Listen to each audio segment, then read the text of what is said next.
propósito que Dios tiene para nosotros es que seamos sus hijos. Para eso Él nos ha lavado en la sangre de Jesucristo y nos ha dado de su Espíritu Santo para ayudarnos a andar ahora como hijos de Dios. Pero no termina ahí.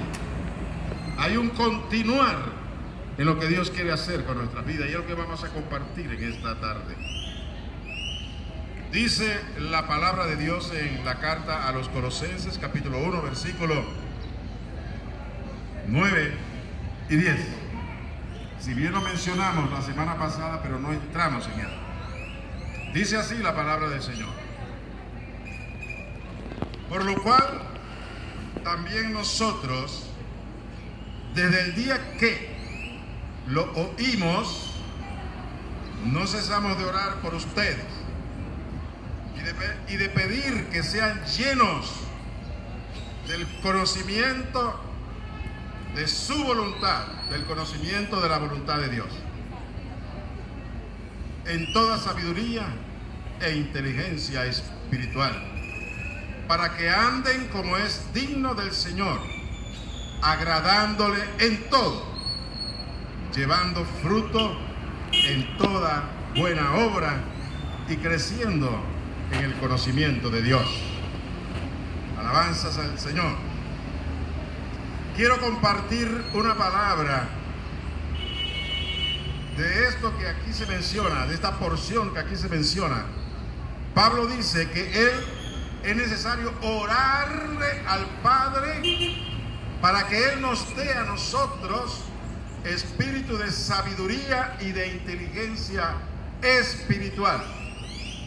Necesitamos la ayuda de Dios, porque Dios es el que nos va a dar sabiduría espiritual e inteligencia espiritual, para que conozcamos la voluntad de nuestro Padre. Y aquí quiero hacer una explicación. La Biblia, toda ella, es nuestra regla de conducta. Lo que aquí está escrito, y sobre todo en el Nuevo Testamento, está escrito para que todos los hijos de Dios vivamos conforme a lo que está escrito aquí en el Nuevo Testamento. Dios quiere ver que sus hijos, la nueva creación en Cristo Jesús, seamos hijos de Él y reflejemos en nuestro diario vivir. Todos debemos reflejar esa conducta que le agrada a Dios.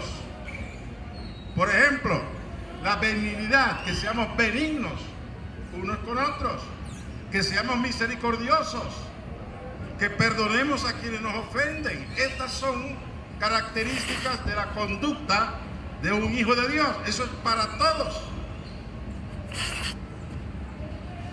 Que seamos mansos, que seamos humildes, que oremos, que nos reunamos. O sea, la lista es larga, no quiero agotarla, pero esa conducta es para todos. Esa es la voluntad de Dios para sus hijos, para todos sus hijos. Nosotros somos hijos de Dios y esa voluntad nosotros debemos de cumplirla. Pero hay una voluntad de la cual yo quiero hablarle en esta tarde. Hay una voluntad de parte de Dios para ya en lo personal para cada uno de nosotros. Una cosa es lo general, pero hay algo que Dios quiere que nosotros hagamos. O sea, que cada uno de nosotros ya individualmente hagamos. Y es sobre esto que vamos a hablar. Porque ese es uno de los propósitos que Dios tiene con nosotros. Escogernos, separarnos,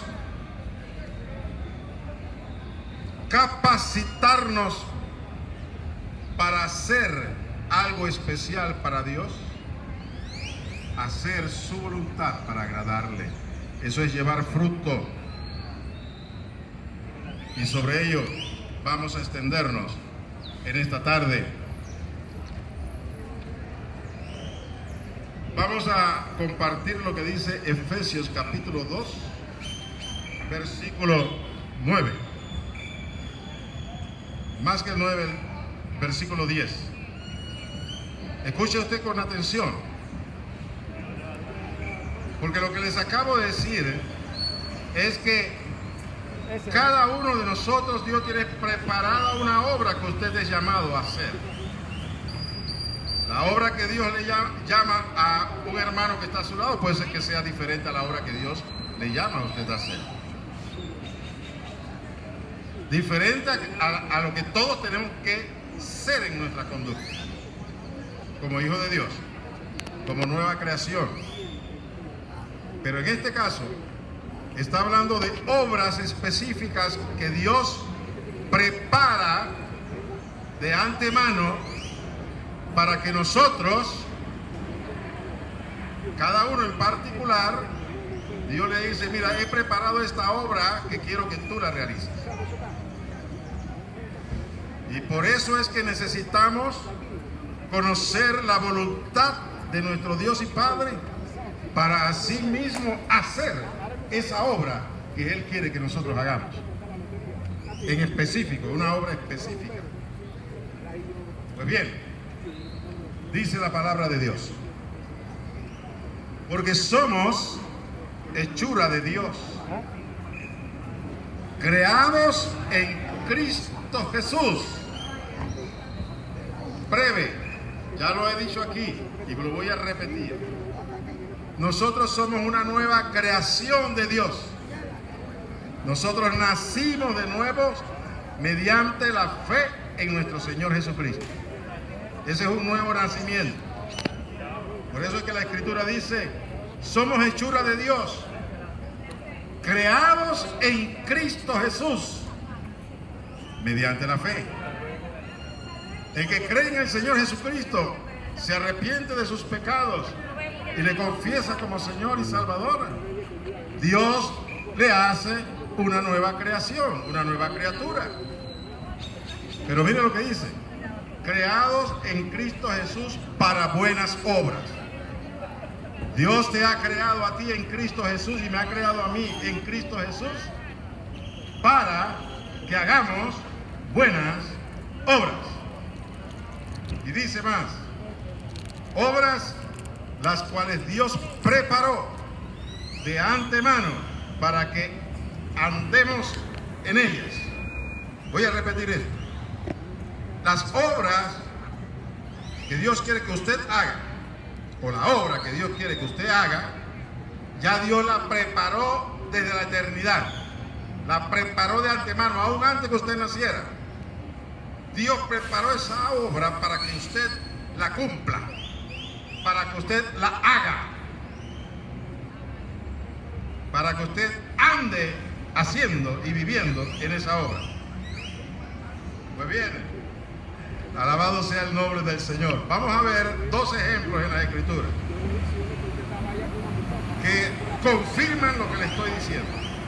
El primer gran ejemplo en las Escrituras de que Dios prepara una obra desde la eternidad para que alguien a quien Él escogió cumpla esa obra. Y es lo que le estoy compartiendo en esta tarde. Dios tiene para su vida una obra ya preparada y lo llama para que usted viva haciendo esa obra. Pues bien, el primer ejemplo que encontramos en las Escrituras con respecto a lo que les estoy diciendo es nuestro Señor Jesucristo. Vamos a ver lo que dice la palabra de Dios en Juan capítulo 2 versículos 3 y 4.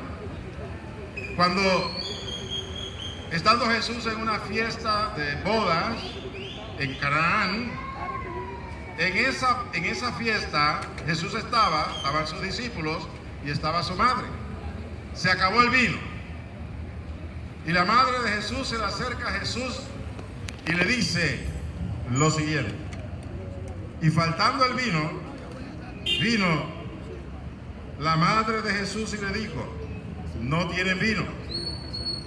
Jesús le dijo: ¿qué tienes conmigo, mujer? Aún no ha venido mi hora. Aquí quiero explicar un poquito porque tal vez usted no lo pueda entender a plenitud. Acuérdense lo siguiente.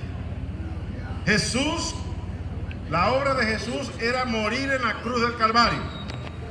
Dios le hizo a su Hijo un cuerpo para que Él muriera en la cruz del Calvario, derramara su sangre para perdón de nuestros pecados. Esa era la obra que Jesús tenía que hacer. Y Jesús desde un principio conocía cuál era la obra a la cual el Padre lo había enviado a este mundo para cumplir.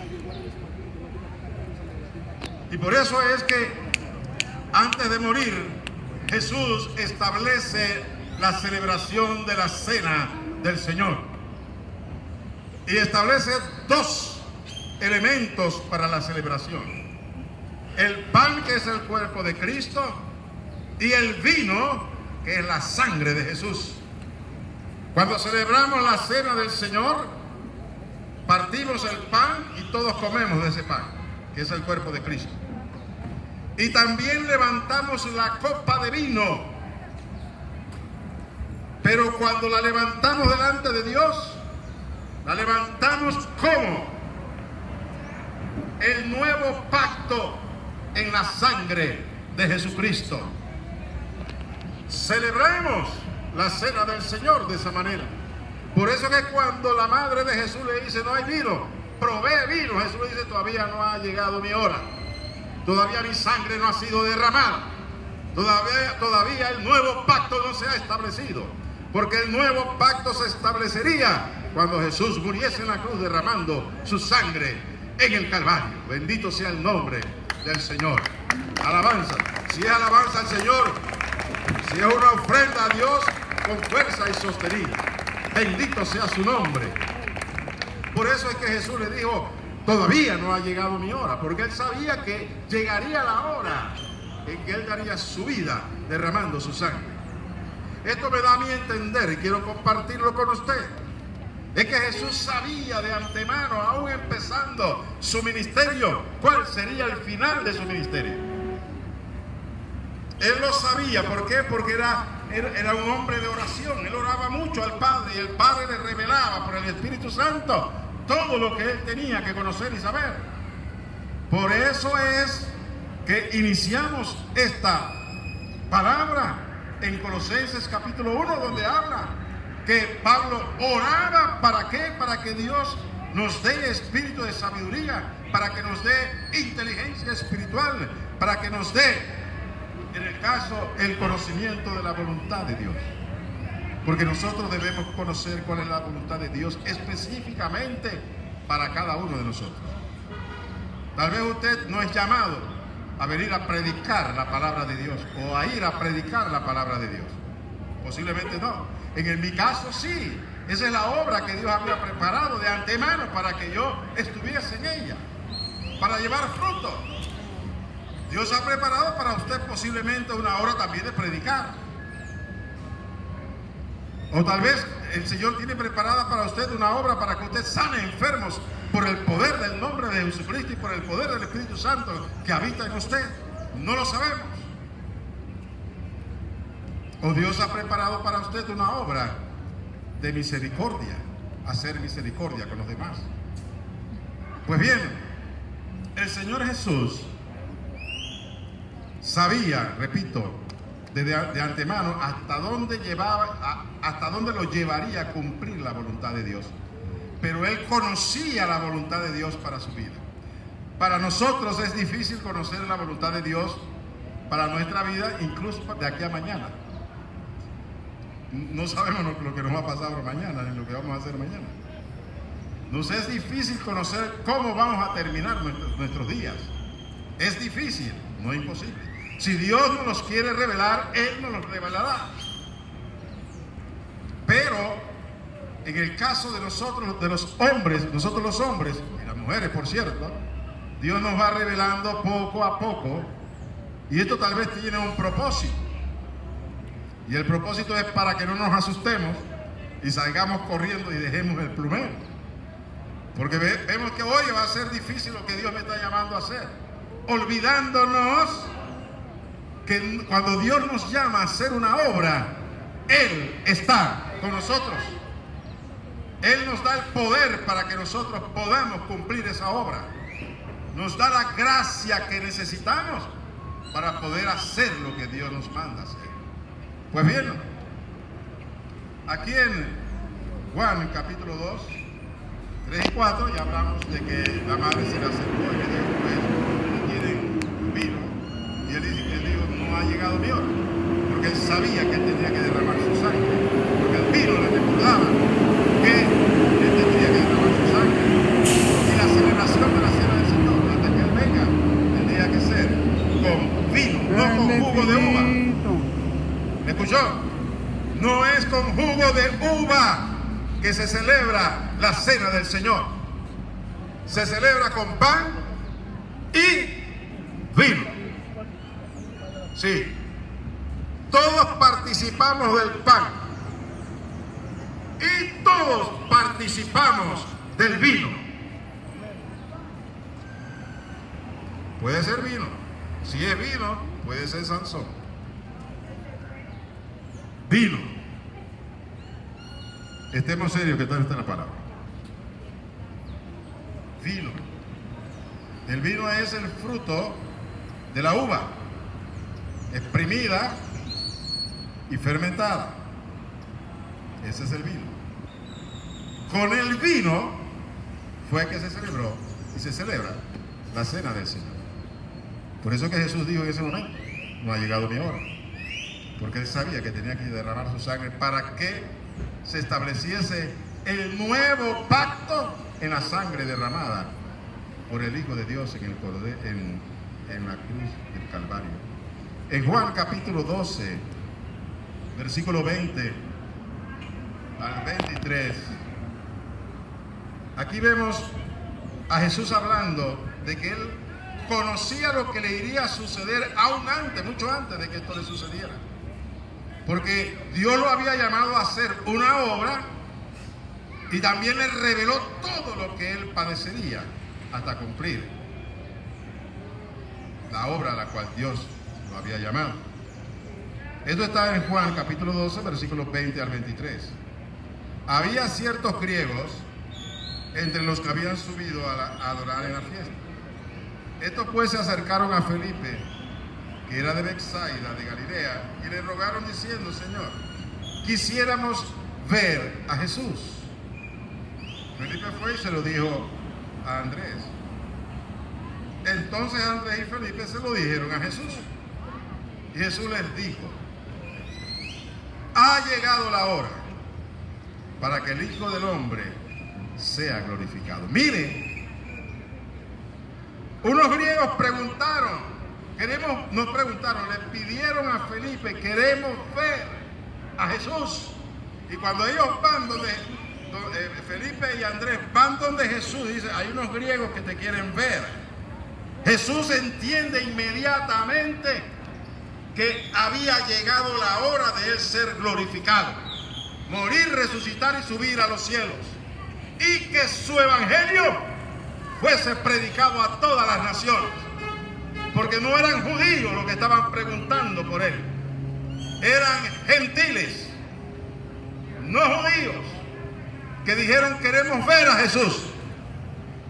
Pero los gentiles no podíamos ver a Jesús hasta después de él ser glorificado. Oh bendito Dios. Los gentiles estábamos apartados de Dios y de las promesas y de la palabra de Dios.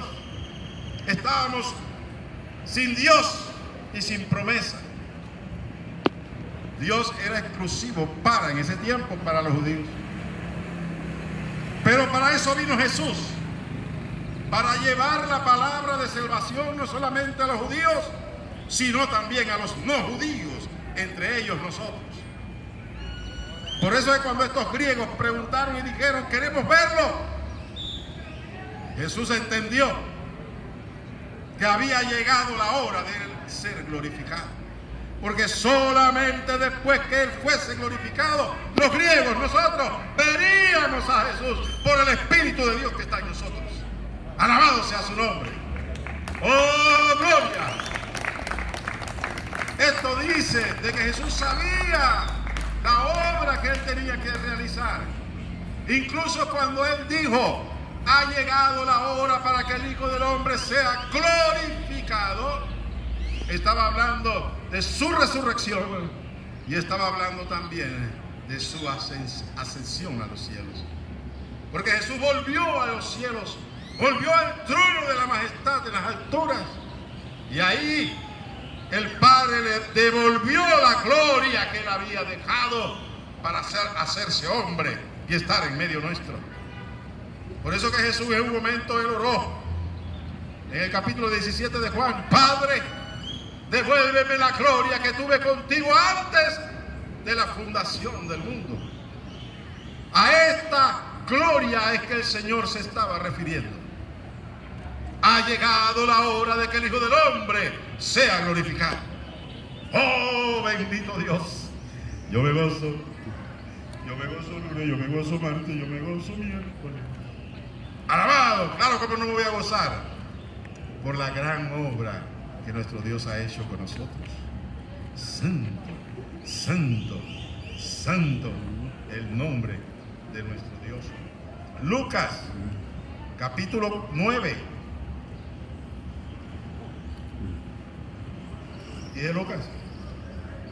Vamos a dejar Lucas, porque el tiempo se nos va. Vamos para Hechos, capítulo 9, versículo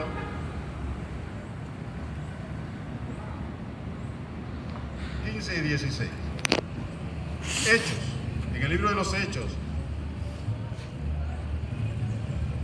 el primer ejemplo de lo que les he estado hablando, de que Dios tiene una obra específica para usted, es el Señor Jesucristo. Jesucristo tenía una obra preparada por el Padre de antemano para que Él anduviera en esa obra, para que cumpliera esa obra. Pero no solamente Jesucristo, también el apóstol Pablo es otro ejemplo. Vamos a compartir algunos pasajes que hablan sobre el llamado de Pablo, que también en el caso de Pablo, en el llamado que Jesús le hizo, no le reveló inmediatamente todo lo que él tenía que hacer para la gloria de Dios, pero sí le dijo que Dios lo había separado para que él cumpliera la obra preparada de antemano para su vida. Hechos capítulo 9, que habla de la conversión del apóstol Pablo, versículos 15 y 16. Cuando Pablo, yendo hacia Damasco para perseguir a la iglesia, él tiene aquel encuentro con el Señor Jesucristo y él se cae del caballo y él entra a Damasco y ahí él se pone a ayunar y a orar. Dios entonces le habla a un siervo, a un discípulo llamado Ananías. Ananías, un discípulo desconocido, pero que conocía al Padre de los cielos, porque era un hombre de oración y de ayuno, y oraba continuamente ante la presencia de Dios. Y por estar en comunión con Dios, Dios el Padre le revela por medio de Jesucristo de que fuera donde Pablo, y mira lo que dice la Escritura.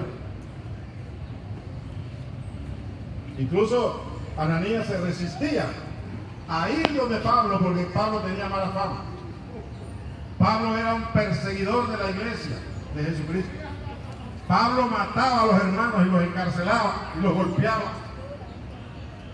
Por eso él tenía temor. Pero Jesús le dice a Ananías,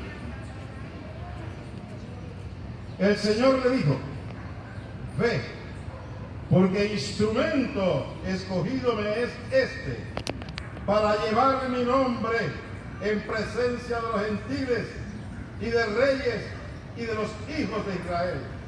Porque yo le mostraré, mire lo que dice, yo le mostraré, futuro, no dice yo le he mostrado, le mostraré cuánto le es necesario padecer por mi nombre. ¡Oh! Claro, Dios tiene cuidado de nosotros y Él no nos va a revelar todo de una vez porque podemos asustarnos.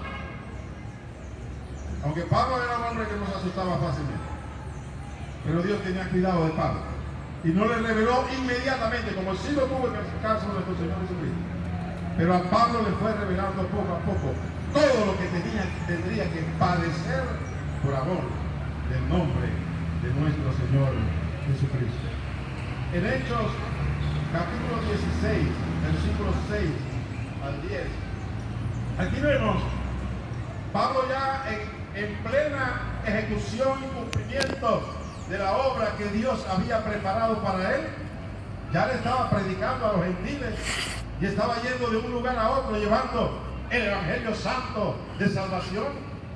Llega un momento en que Pablo quiere ir hacia Asia, porque en su corazón había un ímpetu de compartir el Evangelio con toda criatura y en todas las naciones. Y Pablo y compañía querían ir hacia Asia. Y miren lo que dice en el capítulo 16, versículo 6 al 10.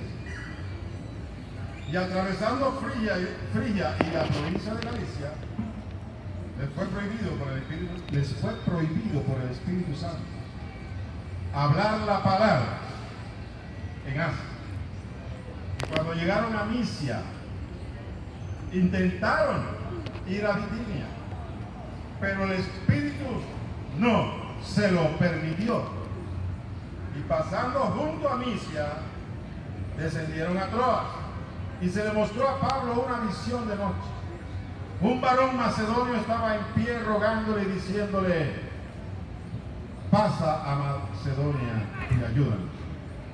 Cuando Pablo vio la visión, enseguida procuramos partir para Macedonia, dando por cierto que Dios nos llamaba para que les anunciásemos el Evangelio. Mire, Pablo era un hombre de oración.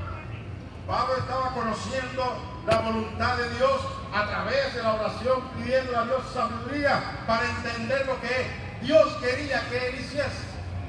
Pero en este caso, claramente Pablo no tenía seguridad, porque Dios se toma el tiempo para ver nuestra obediencia y nos deja cierta libertad para que andemos conforme a lo que pensamos que es bueno.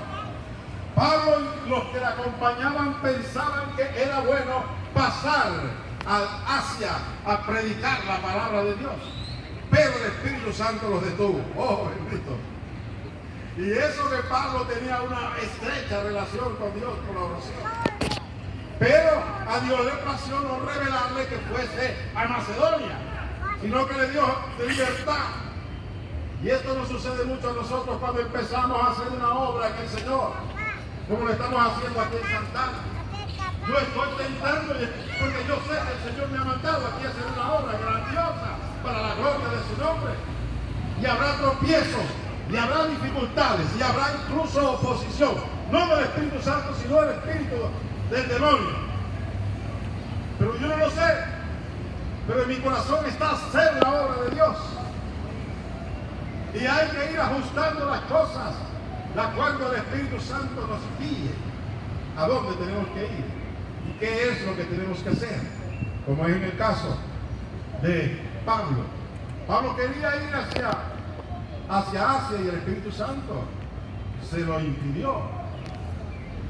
Pero después que supo que el Espíritu Santo le impedía ir a Asia, dice: bueno, si no puedo ir a Asia, entonces vamos a Bitinia, vamos a otro lugar, vamos para allá, Bitinia. Y comenzaron a caminar para Bitinia, porque ellos llevaban el fuego del Espíritu Santo, queriendo compartir la palabra con los gentiles. Vamos para Bitinia, porque ese es un pueblo gentil. Pero también el Espíritu Santo los detuvo. Los detuvo.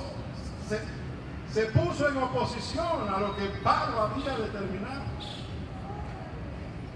Y aquí no hay contradicción, sino que Pablo no tenía toda la revelación de a dónde Dios quería que él fuese a predicar la palabra de Dios. Por eso es que después que él es detenido, es que él tiene una visión Dios siempre nos va a ayudar a entender y comprender el camino y la obra que Él quiere que nosotros hagamos para la gloria de su nombre. Alabado sea nuestro Dios. No hay nada que pueda detener la obra de Dios, al cual Él nos ha llamado a nosotros a cumplirla. Alabanza a su nombre. Pues bien, para ir aterrizando y terminando, vamos para Hechos capítulo 22, versículo 14 al 18. Hechos 22, 14 al 18. Pablo está relatando ante el tribuno romano que lo defendió cuando los judíos lo querían matar.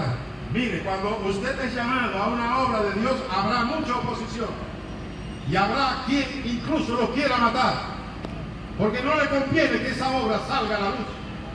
Pero Dios le va a proteger. Poderoso es Dios que conoce todas las cosas, que Él nos protegerá cuando nosotros le digamos a Él: heme aquí, Señor, quiero hacer tu voluntad. Pues bien, Pablo está relatando ante el tribuno cómo Dios trató con él, y dice así, del 14 al 18: el Dios de nuestros padres, hablando él del caso de Ananías, que se le había acercado, le había orado por él porque Jesús lo había enviado. Jesús había enviado a Ananías a orar por Pablo y también para decirle esta palabra. Y le dijo, Ananías le dijo a Pablo: el Dios de nuestros padres te ha escogido para que conozcas su voluntad y veas al justo y oigas la voz de su boca, porque serás testigo suyo a todos los hombres de lo que has visto y oído. Ahora pues, ¿por qué te detienes? Levántate y bautízate y lava tus pecados invocando su nombre. Y me aconteció, vuelto a Jerusalén, que orando en el templo me sobrevino un éxtasis. Y le vi a Cristo que me decía: date prisa y sal prontamente de Jerusalén, porque no recibirán tu testimonio acerca de mí. Y en el 21 dice: pero Cristo me dijo: ve, porque yo te enviaré lejos a los gentiles. Oh, gloria a Dios. Pablo había sido amenazado de muerte, lo iban a matar, pero a raíz del alboroto, que los judíos estaban encendidos en rabia y en odio para destruir a Pablo, el tribuno envía soldados para proteger a Pablo. Y ya en custodia, Pablo comienza a relatar su conversión. Y lo primero que él dice es que Jesús envió a Ananías a decirle lo que acabamos de leer: el Dios de nuestros padres te ha escogido para que conozcas su voluntad. Alabado Dios. Alabado Dios. Aquí hay un entendimiento. Pablo estaba empezando en el camino de Cristo, y Pablo necesitó a otro varón de Dios para que le diese a Pablo anuncio de lo que Dios quería hacer con Pablo. Pablo no sabía, Pablo no entendía, pero Dios, que va ordenando todas las cosas, levantó a Ananías y le dijo: ve y lleva este mensaje. El Dios de nuestros padres te ha escogido para que conozca la voluntad de Dios. Bendito Dios. Antes de hacer una obra para Dios y para la gloria de Dios, usted tiene que conocer la voluntad de Dios para usted, para que no esté haciendo cosas que Dios no le ha mandado hacer. Alabado sea el nombre del Señor. Sí, cuesta recibir esta palabra, porque hay muchos que están haciendo obras pensando que están haciendo obras para Dios, pero Dios no lo ha mandado a hacer eso. Dios tiene que escogerte, llamarte, escogerte capacitarte y enviarte con su gracia y su poder. Quiero terminar. Romanos, capítulo 2, versículo 1 y 2. Esto es para nosotros, para terminar. Mire lo que dice el Espíritu Santo para nosotros aquí. Versículo 1 y 2. Así que, hermanos, les ruego por las misericordias de Dios que presenten sus cuerpos en sacrificio vivo, santo, agradable a Dios, que es su culto racional. No se conformen a este siglo, sino transfórmense por medio de la renovación de su entendimiento, para que comprueben cuál sea la buena voluntad de Dios, agradable y perfecta. El Espíritu Santo nos dice: presentemos nuestros cuerpos en sacrificio vivo, santo y agradable a Dios. ¿Por qué el Espíritu Santo nos manda a nosotros a presentar nuestros cuerpos, estos cuerpos, en sacrificio vivo delante de Dios, y que es un sacrificio agradable a Dios? ¿Por qué lo hace? Le digo, ¿por qué el Espíritu Santo nos llama a presentar nuestros cuerpos en sacrificio vivo, santo y agradable a Dios? Porque es en nuestros cuerpos donde habitan nuestras pasiones. Es en nuestros cuerpos donde habita el pecado. Es en nuestros cuerpos donde habita la concupiscencia. Es en nuestros cuerpos en la cual se aviva el deseo por las cosas de este mundo. Por eso es que el Espíritu Santo nos dice a nosotros: presentemos nuestros cuerpos a Dios como un sacrificio santo. Déjeme decirle, el sacrificio que se le ofrecía a Dios en el Antiguo Testamento eran de animales que tenían que morir. Pero en este caso es diferente. Dios nos llama a nosotros a presentarnos nosotros mismos como un sacrificio, pero ya no muerto, sino un sacrificio vivo, porque usted estará vivo hasta la venida de Cristo Jesús. Por eso es que su cuerpo necesita morir, morir espiritualmente al pecado. Y por eso es que debemos presentar nuestro cuerpo en oración todos los días. Señor, en mí, en mi cuerpo habita maldad. En mi interior yo deseo mujer, yo deseo droga, yo deseo alcohol, yo deseo robo, yo deseo mentir, yo deseo matar, odio. Todo eso habita en nuestro cuerpo. Por eso es necesario que nuestro cuerpo sea presentado como un sacrificio vivo, para que todos esos deseos mueran delante de Dios y nosotros podamos vivir para Cristo. Alabado sea el nombre del Señor. ¡Oh! Pero den un aplauso como una ofrenda al Señor, al Dios de la gloria.